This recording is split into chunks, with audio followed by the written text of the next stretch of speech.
I want you to just close your eyes for a second. We're going to take a trip. But I really need you to prepare yourself for the heat. Oh, yeah, it is intense. Right. We are in the mid-90s. We're in a region called Abis, deep in the Egyptian Delta. It's the middle of the day. The sun is directly overhead, and it is absolute suffocatingly hot. It's, that heavy, wet heat that just immediately makes your clothes stick to your skin the second you step out the door. Yeah. And the air isn't just humid, it is thick with dust. This yellow, choking dust kicked up by thousands and thousands of shuffling feet. And when you look down the main road, the visual is just overwhelming. It's gridlock. But not normal traffic. We're talking about cars abandoned at weird angles, buses that can't move an inch, and a sea of people packed shoulder to shoulder. Yeah. If you didn't know the context, you'd swear this was the beginning of a revolution. Or maybe like the biggest pop concert the Middle East had ever seen. Exactly. It has that massive scale. But the soundscape, it's completely wrong for a concert. There's no music. There's no chanting of political slogans. Nothing like that. No.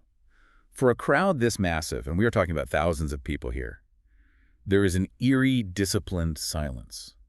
The only sound cutting through that heavy, dusty air is the sharp, high-pitched crackle of microphone feedback.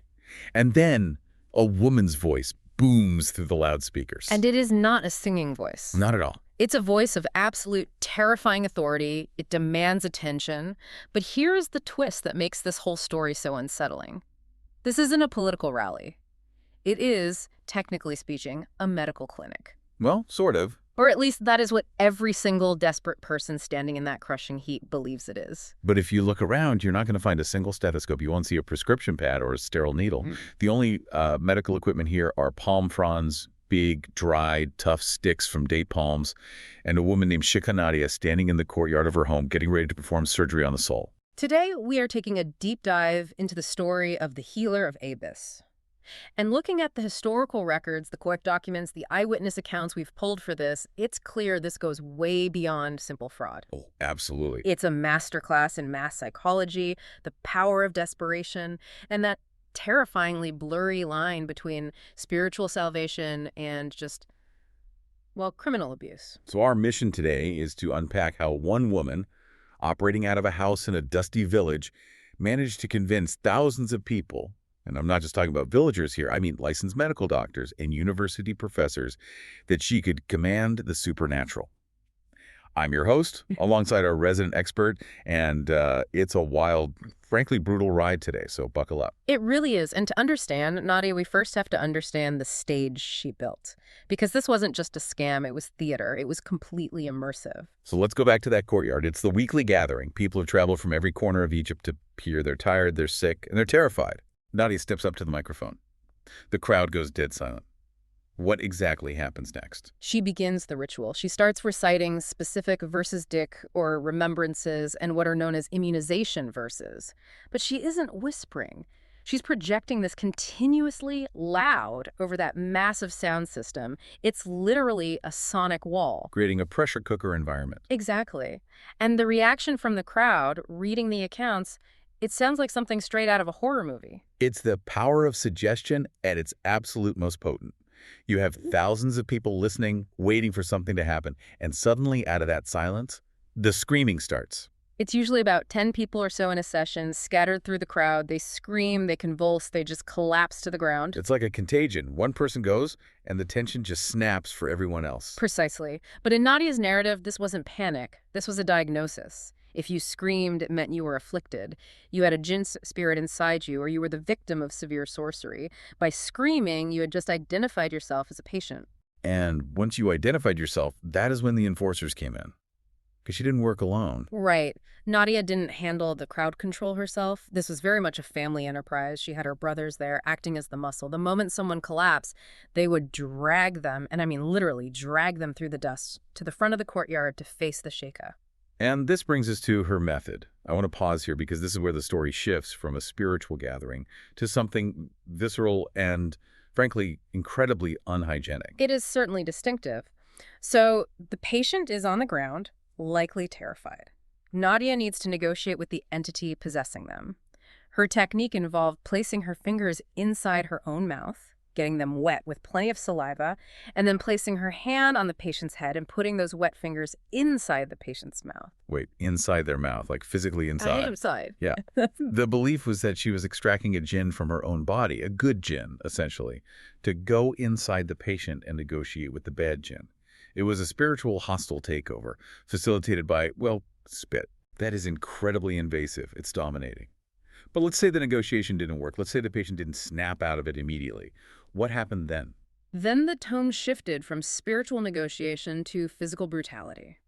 This is where it gets really dark. If the patient remained in a trance or kept screaming, Nadia would signal her brother. He held the jared, the thick, tough sticks made from the midrib of palm leaves. And these aren't flimsy twigs. They are solid wood. And they weren't just waving them around to scare the spirits, were they? No, they beat the patients. And we aren't talking about a symbolic tap on the shoulder. They struck them with full force. Nadia believed that the jinn resided in specific parts of the body, hands, feet, neck, so she would direct her brother to hit those spots. They would beat these people until they bled. That is just horrifying. You have sick people, mentally unwell people, possibly even cancer patients, being beaten with sticks in front of a crowd of thousands. And here's the psychological key to all of this. The logic was that the blows weren't hurting the human. They were hurting the jinn. So if the patient was screaming in pain, Nadia would say over the mic, "That's not him screaming, that's the demon screaming." It completely bypassed any empathy the crowd might have felt. It's a perfect closed loop of logic. The pain proves the cure is working. If you scream, it's the demon. If you bleed, it's the demon leaving. There is zero room for the victim's suffering to be acknowledged as actual human suffering. Exactly. It completely dehumanizes the patient in the name of saving them. Now, you mentioned this was a family business earlier. I think this is a crucial piece of the puzzle because it explains why so many people fell for it. It wasn't just a lone wolf operator out there. She lives with her daughter, her mother, and her two brothers. But one of those brothers, this detail just blew my mind. Oh, this is the detail that legitimizes the whole operation for so many people. One of her brothers was a medical doctor. A real doctor, not a doctor of metaphysics or something made up. A real licensed medical doctor. He had gone to medical school, he had the degree, he had taken the Hippocratic Oath.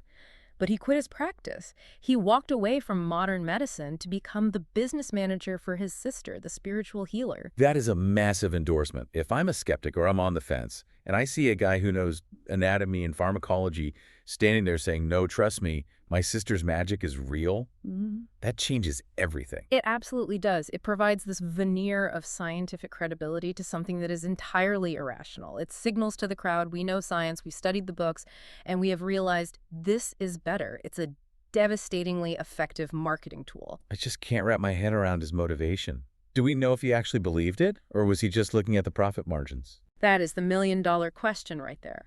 The record suggests the money was astronomical. They were raking in absolute fortunes.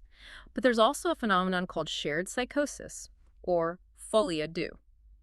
It's highly possible he saw the results, the placebo effects, the mass hysteria, and convinced himself that his sister had tapped into a science that medical school didn't teach. The ultimate rationalization. And speaking of her management style, Nadia wasn't exactly the warm, grandmotherly healer type, was she? Far from it. The accounts describe her as incredibly abrasive. She would shout at the crowd, berate them, yell at people to sit down or shut up. She was openly abusive. Which is strange, right? Usually you attract people with honey, not vinegar. Not in this kind of dynamic. In a cult of personality, which is exactly what this was, abuse often reads as authority. If she's nice to you, she's just a regular person. If she's terrifying, she's powerful. The crowd stood in silence enduring the heat and the yelling because they were afraid of her. They believed she held the keys to their salvation, and you do not talk back to the person holding the keys. It's the tough love trope taken to a pathological extreme. But let's backtrack a bit.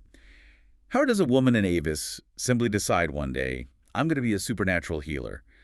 Did she have an origin story? Every superhero and supervillain needs an origin story. And Nadia's was carefully constructed to make her seem reluctant, which makes her much more trustworthy. She didn't want this power. It was thrust upon her. What was the narrative she sold to the crowd? She claimed she was just a pious woman, minding her own business, praying and reading the Quran. Then, she says, Satan appeared to her. The devil himself. The big boss. She claimed he gave her an ultimatum. Obey him and she'd have everything. Refuse, she would pay the price. and she says she refused. So she paints herself as the ultimate martyr from day one. Exactly. And the price was high. She claimed she suffered severe possession for 6 months. She was tormented, and no local sheikh could help her. She was in the wilderness, spiritually speaking. And how did she break free? A vision. She claims she had a recurring dream 3 times, telling her to fast for 45 days. And this wasn't a normal fast. She was only allowed to eat dates and bread. That is a serious fast. That definitely does things to your body chemistry. It does. And she says at the end of the 45 days, she woke up not only cured of her possession, but gifted with the ability to heal others. But here is the fascinating part. She didn't claim to do it alone. This is where she bridges the gap between folklore and the modern world her brother represented. She introduced the concept of Jinn doctors. Jinn doctors. This is the part I really need you to unpack for me because it sounds so bureaucratic. It is. And that's the brilliance of it. She claims she had subjugated a team of invisible jinn who were actually medical specialists. Just like human doctors, they had specialties. One for the heart, one for the stomach, one for bones. So she's basically the hospital administrator and it goes to the surgeons. Essentially, yes. When she was diagnosing you, she claimed she was consulting with these invisible specialists. It's brilliant because it mimics the medical experience people were already used to. It wasn't just magic. It was an invisible hospital. It makes the supernatural feel oddly grounded and technical. It creates this parallel universe where magic follows the rules of modern institutions. It feels safer to a modern mind than just wild, unpredictable magic. Exactly. And that feeling of groundedness is why her victims weren't who you might expect them to be. Right. This is a major point we really need to hit. Because it is so easy to look at a story like this, people getting beaten with palm fronds in a dusty village, and think, oh, these must be uneducated, simple people. That's the stereotype. That is the stereotype, but the reality of the healer of Abyss contradicts it completely. Her clientele included the wealthy, it included prominent businessmen, it included intellectuals. There's a specific story in the documents about a university professor that really stuck with me. This guy was definitely not uneducated. No, the professor. This is a man who taught at a university in Australia. He is a man of the world, educated in the West, presumably a sharp, critical thinker. And yet he ended up in Nadia's courtyard. Why?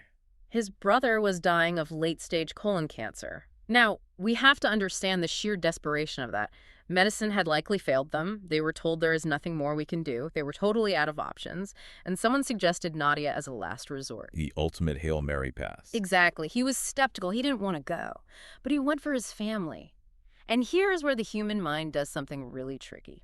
After the sessions with Nadia, this professor didn't just grudgingly admit she tried. He went to the newspapers. He publicly defended her. He swore that his brother was completely cured of cancer. Cured by the palm fronds and the saliva. That was his claim. Now, medically, we know that spontaneous remission is incredibly rare, and cures from stage 4 cancer via exorcism just don't happen. His brother died shortly after. But at that moment, the professor truly believed. How does a smart man convince himself of that? It's a psychological mechanism called effort justification. He had invested so much hope, time, money, and dignity into this.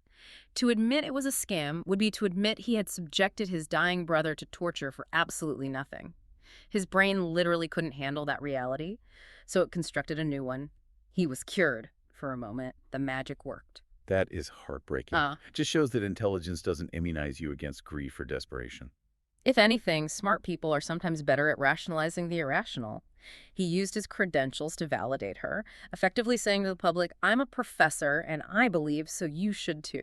That is so dangerous. When you have the elite validating the fringe becomes the mainstream. And that's exactly what happened. She became a massive celebrity. But as with all empires built on sand, or in this case, dust and deceit, it had to come crashing down eventually. It took a while, though. She operated through the 90s. But finally, in 1999, the law caught up with the healer of Abyss. The authorities raided the compound. It was a massive operation because, remember, she had thousands of followers. They were terrified this could turn into a full-blown riot. And when they charged her, they didn't just charge her with fraud. There was something else, right? Something specific to the legal system there. Yes, the charges were fraud, swindling, and practicing lower works, which is sorcery. Lower works? Yeah. That sounds like something out of a fantasy novel. Is that a legal term? In the context of fraud there, yes. In the tradition, there is a clear distinction. There is ruqa, which is legitimate spiritual healing, reciting the Quran, praying, usually done for free or very little money by pious people. And we always want to be clear, we are just reporting how the law viewed this. They drew a line between that and lower works or sorcery. This implies using filth, blood, swindling people, using the jinn for personal gain. So the court was basically saying, this isn't religion. This is a hustle. Exactly. She was put on trial in the court of Kafr el-Dawar. And the verdict? She was sentenced to 3 years in prison. 3 years. I mean, considering the beatings, the bleeding, the people who probably stopped real medical treatment to see her, that feels incredibly light. It feels light to us now, but at the time, the prison sentence wasn't even the real punishment. The punishment was the demystification. Seeing the all-powerful Sheikha in handcuffs, being led away by regular police officers, unable to summon her Jinn army to save herself, that shatters the illusion quicker than any logical argument ever could. It reminds us that at the end of the day, she was just a woman running a scam. A woman running a very lucrative, very violent scam. Even after her arrest, her name, Sheikha Nadia, remained a benchmark in Egypt. If someone was talking about charlatans or sorcery, her name was the one they used. She became the archetype. So as we wrap up this deep dive, what is the big takeaway here? We have a doctor brother, a professor believer, a violent ritual, and a woman who claimed to command invisible surgeons. The real tragedy is the abuse. We can sit here and marvel at the absurdity of the Jinn doctors, but real people were beaten until they bled. Real people with cancer were given false hope and palm frond beatings instead of pain management or chemotherapy. It's the exploitation of the absolute most vulnerable moment in a person's life, when they are sick and hopeless. Exactly. Nadia created a trap that was perfectly designed. She used the language of religion to hook the pious. She used her brother, the doctor, to hook the skeptics. She used the theater of the screams to hook the curious. And she used violence to silence the doubters. It was a flawless psychological mousetrap. And she did it all without the internet, without social media, just a microphone and a reputation. That's the scariest part. It really is. Yeah. You know, we look back at Abis in the 90s, at the dust and the heat and the primitive nature of hitting people with sticks, and we think, well, we're smarter than that now. We have smartphones. We have modern medicine. But the underlying psychological mechanism hasn't changed. Not one bit. And that is the thought I want to leave you with today. We might not have palm fronds anymore, but where do you see the exact same manipulation happening right now? Maybe it's not a woman in a village courtyard. Maybe it's a wellness influencer online promising that a specific green juice cures cancer and doctors are lying to you. Maybe it's a financial guru promising a miracle cure for your debt if you just buy their expensive course. The core promise is always the same.